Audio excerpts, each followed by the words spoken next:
right, here we go. The 6AX Classic Breakfast with Nat and Westo. It's Nat and Westo from the Classic Brekkie, wrapping up another week, getting set for another quality podcast. Why are you... Quickly. What? Oh, are you jiggling because you need to go somewhere? Is that what's happening? Got the wee jiggle on. Well, you know, I can't just let you go. We've got things to talk about. Quicken it up, mate. Like, seriously. Well, why are you jiggling? Because I've had like 3 litres of fluid this morning, and I've just finished my cup of tea. What kind of fluid? And my back teeth are floating. Certain fluids will expel more fluid than, like, you know, if you're drinking coffee or alcohol. Diuretic. Oh, maybe that's why. No alcohol yet. Not yet. Give me another 5 minutes. No, I've had 3 litres. I've had a double shot of espresso. Okay. Then I had a long black with 2 shots. Oh, there's 4 shots of coffee already. 2 cups of tea. And then I had one of those energy guarana drinks. Well, there's probably 2 shots in it. You know, and I've had 2 litres of water. You've had about effectively 8 shots of caffeine. I know. I'm so wired amazed right now. you're even making sense. And I'm not surprised that you're jiggling. Oh, my good Lord. And sloshing. I can hear like... We need to do this quickly, though, because otherwise we're going to need a cleaning crew in here. Right. Okay, so the podcast. We're looking back on my time in Bali again, including that rather awkward massage moment that happened. We discovered an all-you-can-eat buffet restaurant, not here, in the US, and they were charging diners for leftover food on their plate. Do you remember that? Yeah. So we asked the question, should you have to pay for leftover food at a buffet? You said yes. I say yes. I vote yes. I say no. Now, do you think parents of children under 12 should be given an extra 2 weeks of annual leave? Yes. Okay. That's because you've got a kid under 12. Yeah, but he's not under 12 for much longer. Well, enjoy it while you can, because Thanks. One Aussie company is offering employees just that. So we asked the question, is it fair to non-parents or parents of kids over 12? We also discussed the tips to ageing well, tips that we obviously haven't followed. Yeah. Going by the bathroom mirror this morning. Yeah. Plus, Westo, I may have found a new job for you. It involves dogs, which you love. Oh, yes, yeah. A pair of long-handled tongs and a nose clip. And you can apply for it right here in Perth if you want. Fantastic. So are we going to get into the podcast now? Let's do all it. that stuff. Oh, before you go, No, don't. Seriously. just some gentle If waves. I have an accident, I'm going to HR. Just some gentle waves. Oh, gosh. And then shall we top that off with Do you know what? just some lovely rainfall?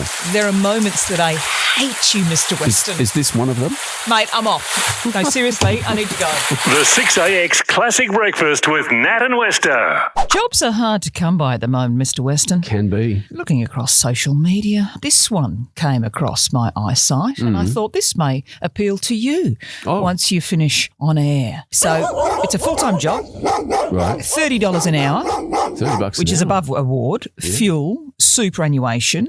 And it's got here, love dogs, hate micromanagers, don't mind a job that's surprisingly easy. This may be your thing.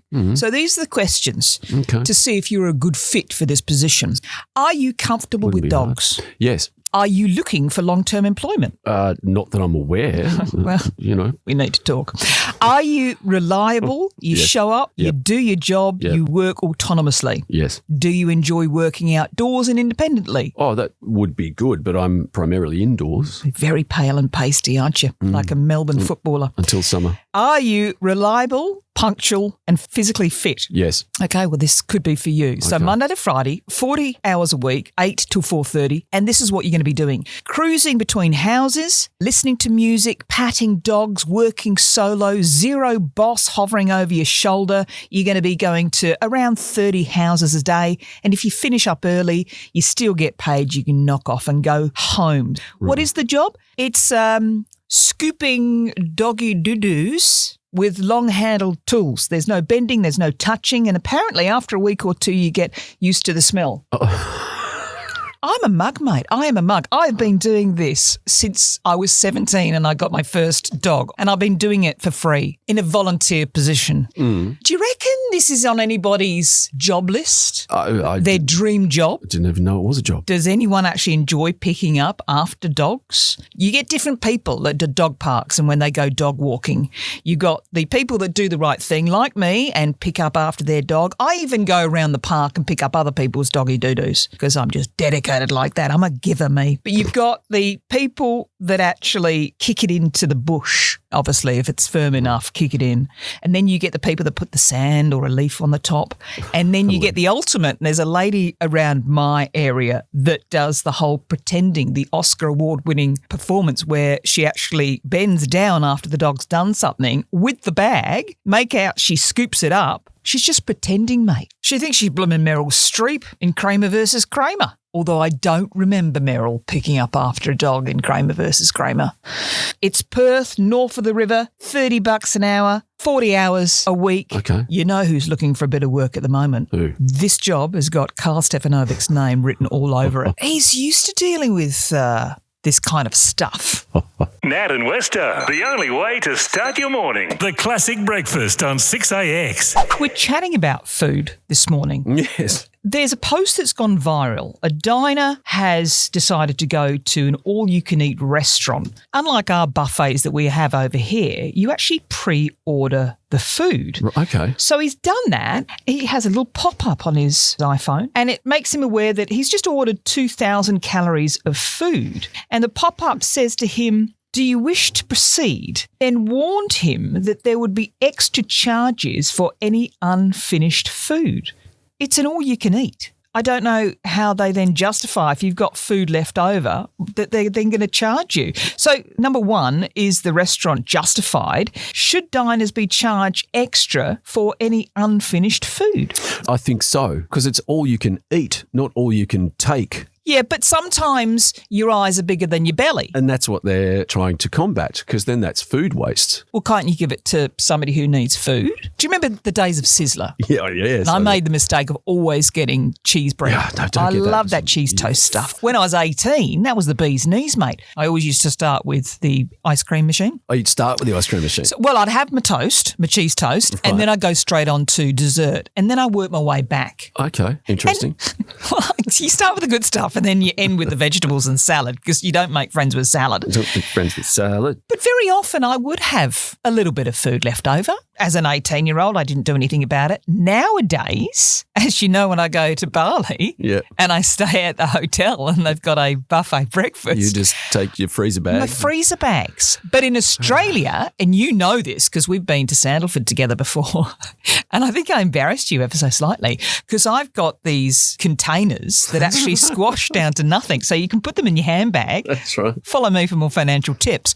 When you're ready with the leftovers, you just pop open the container, shove it in, click, click, click, click. You've got a doggy bag. I'm okay with that because that's like a la carte. You've ordered that food and then when you haven't finished it, you politely say, "Oh, could I container this and take it with me?" But it's an all-you-can-eat. It's a buffet. So the idea is not to go to the buffet and then fill your plate with food that you're not going to eat so you can just take it out But the I door. didn't know I wasn't going to eat it. I stacked the plate because in my mind, I thought I'll knock that off. Halfway through, my belly's going, actually, no, you can't eat those 16 creme brulees. So, should you be charged for unfinished food at an all-you-can-eat buffet? It does make me, remember The Simpsons? Yeah. When Homer goes to the all-you-can-eat? And for the gentleman? All you can eat. All you can eat. All right, when you're ready, take this plate over. Please, don't take the steam tray. Sir! That man ate all our shrimp and 2 plastic lobsters. Tis no man.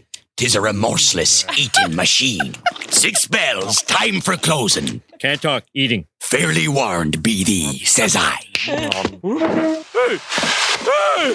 the sign said all you can eat.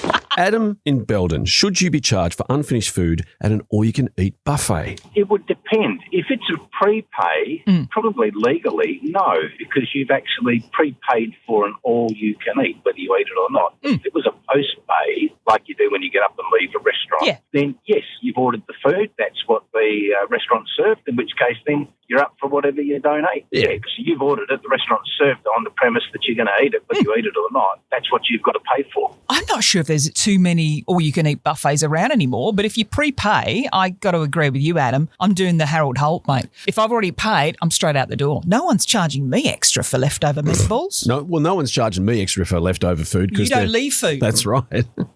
Well, they've got no right to charge you because you've prepaid on an all-you-can-eat, which means the interpretation is they're going to keep serving up food for you whilst you can eat it. If you leave something on your plate, it doesn't matter. There's been an agreement that you're prepaying for food that you will potentially consume. That's the contract. I like that reply.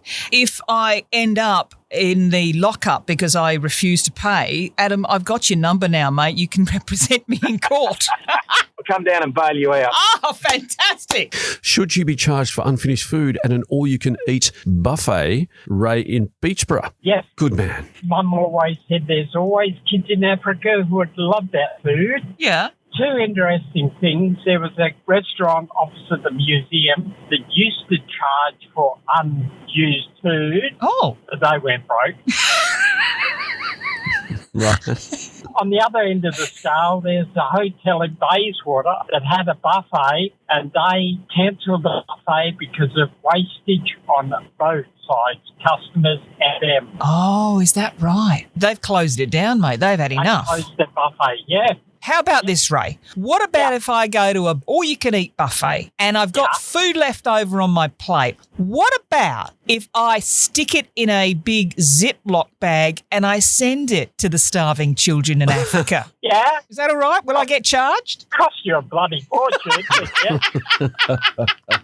Should you be charged for unfinished food at an all-you-can-eat buffet, Wayne, in Maylands? I'd say if they're going to give you a doggy bag to take it home, I'd happily pay to take the rest home because I could eat it the next day if it's something you could. Like if they don't want waste, just allow people to take stuff from the buffet that they haven't finished. They give you a doggy bag, the container, put it in, you pay a little bit for that, you take it home, and that way it's not actually being wasted either. Best of both worlds, yeah. It's a win-win. They get a little bit extra money and we get to take some more food home for the next day. But are you saying that you would pay extra for the ability to take a doggy bag? Yes. Yeah, because they're going to get the container and everything, so I'd be happy to pay a little bit extra. Like, all you can eat, you eat what there, but if you want to take it home, pay a little extra, take it home. I don't want to pay extra. I've got me freezer bags that I bought from Woolies. Yeah. They're nice and cheap. I'm just going to stick everything in a freezer bag. Well, I was thinking about that too, If you bring your own containers, no, you've already paid. So what you're saying is you don't mind paying extra if it's for the container? Yeah, bring your own containers with you and have them hidden in a bag beside you. What you don't eat, you just fill it up when no one's looking. Exactly. Oh, my God. Yeah. Oh, my gosh, Wayne, you and I. Some for the plate, some for the container. Listen, if I wasn't married, Wayne.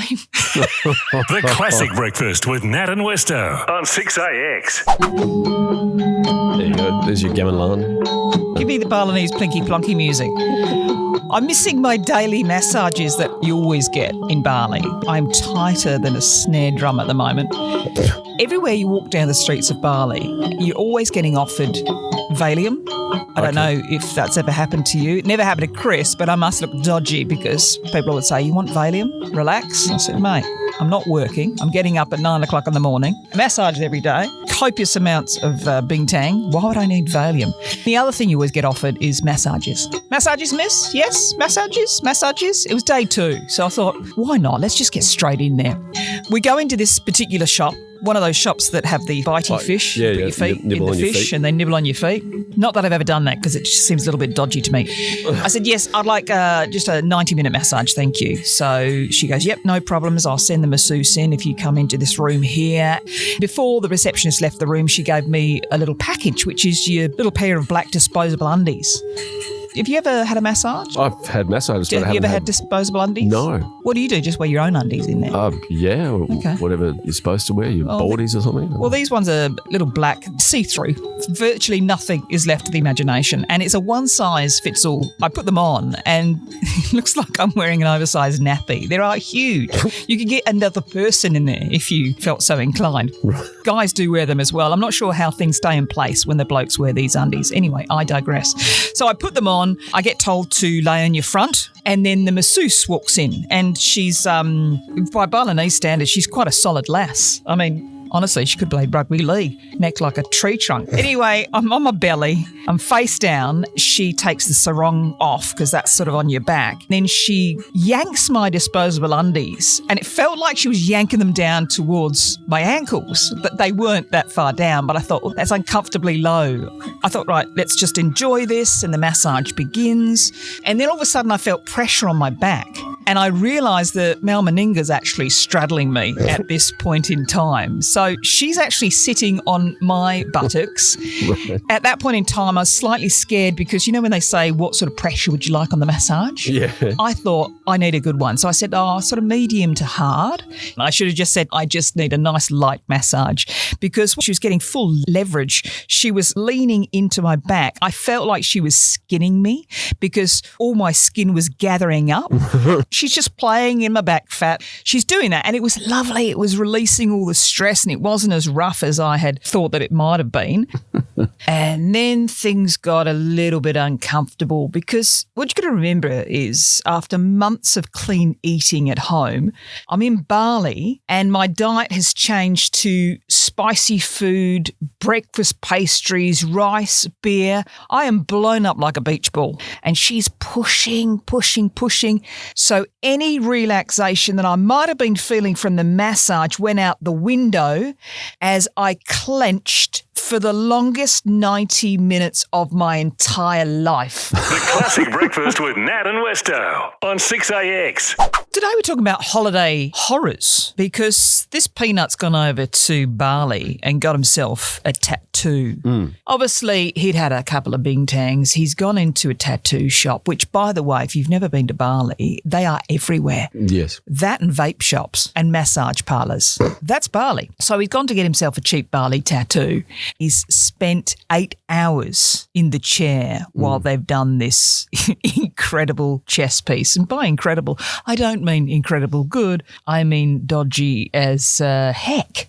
So it's supposed to say, in times of peace, prepare for war. Peace as in P-E-A-C-E. Absolutely. Not peace like a piece of cake. Right. P-I-E-C-E. Good news is, though, that they did rectify it. All's well that What did they do? A little bit of liquid paper. just crossed it out and then just wrote over the top of it.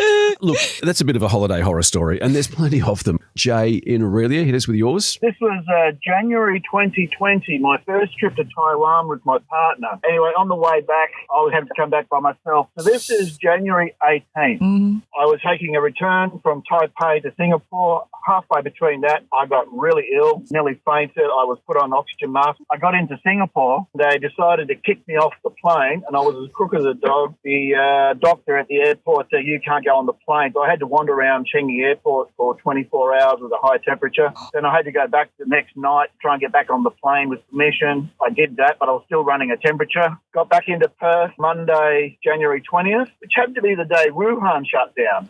And woke up 8 hours later with 9 missed phone calls with the Department of Health from Canberra asking if I've been to Wuhan in China, which is only an hour's flight from Taipei, and they don't know whether I had COVID when I landed or not. Oh, my Lord. Scared the living shit. I mean, I was crook for weeks afterwards. To this day, I still don't know whether I had it or not because there was no testing. No. Anyway, my other half just said, you're just a big girl. Don't worry about it. I was like, okay. Oh, that's insulting to girls. You've got one for us, Ceedie in Karatha? My daughter lived in Hong Kong for many years, and she had a party one night. Next morning, we were flying to Vancouver. I ate one prawn at her place, got on the plane, business class. Had nothing to eat at the airport, nothing on the plane when they were serving the meal. And my stomach felt like it was a volcano waiting to go off. And we were sitting near a bulkhead in business class, and I had a power and it came out of my mouth like a 3-inch fire hose, hit the bulkhead, and it bounced back and went all over the missus. And she was covered, and me as well. The hostess come and took her away and had to change all her clothes, and me as well. I locked myself in the dunny. They were trying to get me out of the toilet to find out if I ate some food on the plane in case anyone else was decontaminated. I said, I'm not coming out. And these guys out of business class are outside the toilet door trying to get in. Paid all this money in business class, and some whole person's throwing up, and the stench is unbelievable. And they're carrying on. And yeah, that was me. Ceedie. All business, no class. Yeah, that's exactly right, mate. Making every morning a classic. Nat and Westo, the classic breakfast on 6AX. This morning, we're taking your tips on ageing well, and somebody who's done that perfectly is our friend and birthday girl, Marsha Hines. Now, we chatted to her last year to find out how she looks so incredible. And here's what she said. I don't drink, never been drunk, okay? And I'm a pescatarian. I don't eat meat for like 45 years or something. And I've got great genes. So let's really go with that one. You know, the genes from my Jamaican heritage have worked very nicely for me. Today, Dave from Cloverdale, we want your tips for ageing well. Don't act your age. Never get old is basically what you're saying. Just like Natalie and me, you just don't act your age. That's right. If you act old, you're going to feel old, correct? Yes. I just think it's a self-fulfilling prophecy. If you feel like you're 100, you're going to act like you're 100. And don't forget to also get your mum to video you trying on kids' outfits and riding around on scooters in Kmart. We're looking for your tips for ageing well. Barb in Duncraig. It is milk. Really? You're getting your calcium levels in every day? That's right. I've got good bones, and ever since I was a child, I've drunk milk. It's the best thing ever. But these days, people don't drink enough milk. And they're always going for the skim milk or the high-low. I actually like full cream milk. You should have the high-low because the full cream has got cholesterol. Oh, I haven't started worrying about cholesterol yet. I like the full fat because it's got less sugar in it, which I'm trying to avoid sugar. That's why I go the full fat. It has got more sugar in it, but I go for the high-low. You're the high-low girl. And how much are you drinking a day, Barb? I would drink more than a litre a day. Wow. And I always tell the story about my dad. When I was little, if I got a cold, my dad would always say, Barb, you can't drink the milk. You'll get congestion. And I never, ever took any notice of him because it was something that I seemed to need. Some people do get a bit gluggy when they drink the milk. It's good for you, though, especially for bone health. I mean, we could knock you over and you probably just bounce straight back up again, Barb. Yeah, that's right. I've had falls and touch wood, I haven't broken anything. Beautiful work. And how old are you? I know we're not supposed to ask a lady. I'm 74. 74. And you've had a couple of falls, but milk has saved you. That's right. Just quickly, there is no scientific proof to show that milk causes your body to produce more mucus when you've got a cold. So knock it back, right. Barb. Right. Okay. I'm sure it's not the first time you disagreed and you didn't listen to your dad either, Barb. No, that's right. That's right.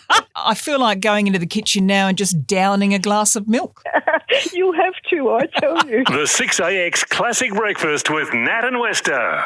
Today we're discussing Australian fashion brand Dish. They're under fire for giving staff with children an extra 2 weeks of paid annual leave. So we're asking you, should that be the case or not, Chris in Southlake? I don't think it's fair. You are a parent, so that's interesting. Yeah, I am a parent, yes, but if you haven't been able to have children or you've never married and haven't had children as a single parent by choice, or if your kids are 12 and a half and someone whose kid is born 6 months, after yours, they get it, you don't. Yeah. It really isn't fair. There should be some other sort of people who don't have the babies or who have the older children get something as well. Or is it an idea, just popping it out there, Chris, because I'm a thinker me, is it an idea before you get the job, you tell them that you've got kids and then you just AI photos of you next to a couple of kids? I think it's it may work. They'd probably, want to meet said children. My neighbour's got grandkids. I'll just borrow those. There are ways around it is what I'm saying. But what you're saying is it's not fair unless the other people that don't have kids under 12 get the same. I just don't think it's fair. It's like putting a divide down and going, these people are special because they've got kids under 12 and therefore they get an extra 2 weeks annual leave and they get paid for it, whereas you peasants don't because you don't have children. Should parents be given extra annual leave, Yvette in Jarradale? Hell no.